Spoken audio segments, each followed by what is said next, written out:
Di usia ke-22 tahun, Badan Amil Zakat Nasional Basnas Provinsi Banten terus menunjukkan perkembangan yang kian pesat dengan berbagai program kemaslahatan bagi masyarakat. Terbukti tepat memperingati hari jadi ke-22, Basnas Banten meresmikan Rumah Sehat Basnas atau RSB yang terletak di Cilaku, Kota Serang, Selasa siang 17 Desember 2024.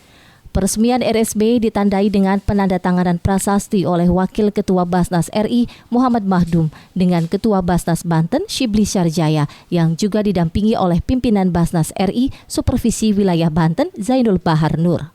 Disampaikan Ketua Basnas Provinsi Banten, Profesor Shibli Syarjaya, perkembangan Basnas kian baik. Menurutnya, di awal Basnas berdiri yang kala itu bernama Basda tahun 2002 hanya mampu mengumpulkan 150 juta rupiah. Namun dengan upaya sosialisasi dan edukasi hingga literasi zakat, Basnas Banten mampu membangun trust kepada masyarakat. Sehingga di tahun 2023 lalu berhasil mengumpulkan 27 miliar rupiah. Sementara di tahun 2024 menerima 24 miliar rupiah. Adapun target tahun 2025 diharapkan mampu mencapai 30 miliar rupiah penerimaan zakat di Banten. Terkait RSB yang baru diresmikan, Shibli menyampaikan rumah sehat ini disebut sebagai rumah sehat tanpa kasir. Pasien datang dengan hanya membawa KTP dan syarat lainnya, dengan tersedia berbagai poli sebagai upaya meningkatkan derajat kesehatan masyarakat, khususnya bagi para mustahik. Hanya di awal berdirinya Basda itu tahun 2002, kemudian baru operasional Juli 2003, itu hanya mengumpulkan 156 juta. Nah, kemudian dengan upaya kita sosialisasi, edukasi, dan literasi zakat kepada masyarakat, kita mencoba membangun trust masyarakat terhadap Basnas. Sehingga alhamdulillah di tahun 2023 kemarin kita bisa mengumpulkan 27 miliar. Dan tahun ini karena rupanya ada kekurangan, nurun, kita hanya sampai kepada angka 23 miliar.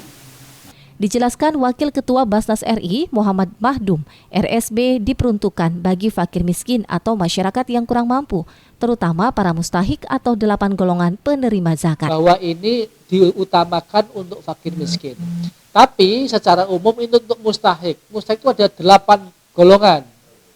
Jadi kalau pelajar kan mustahik juga, Prof. Nah, boleh pelajar-pelajar kalau sakit boleh berobat, itu kan mustahik jatuhnya. Ibnu Sabil boleh, ya kan? Ghorimin boleh. Jadi kategori itu mustahik yang 8 penerima zakat. Itu perlu dicatat untuk yang berobat ke sini. Yang kedua adalah subsidinya ini sampai kapan? Atau tadi berapa pertanyaannya? Sampai kapan? Pengennya sih sesegera mungkin hilang ya. Jadi di aturan kita itu kira-kira sekitar 2 tahun itu kita subsidi. Setelah itu baru akan dilepas. Karena kita punya sebuah perencanaan ketika membangun ini ada sebuah business plan. Supaya RSB ini kemudian memenuhi persyaratan menjadi klinik mitranya BPJS. Sehingga diharapkan ke depan itu ada kapitasi dari BPJS yang itu bisa menutup biaya operasional dari RSB.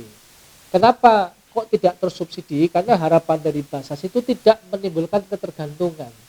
Sehingga uang-uang dari Basnas pusat maupun provinsi ini tidak selamanya akan digunakan untuk mensubsidi ini untuk program-program yang lain.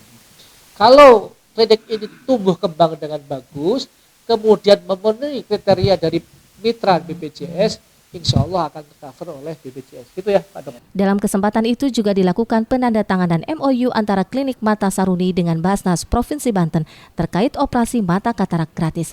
Tim Liputan Banten TV dari Serang memberitakan.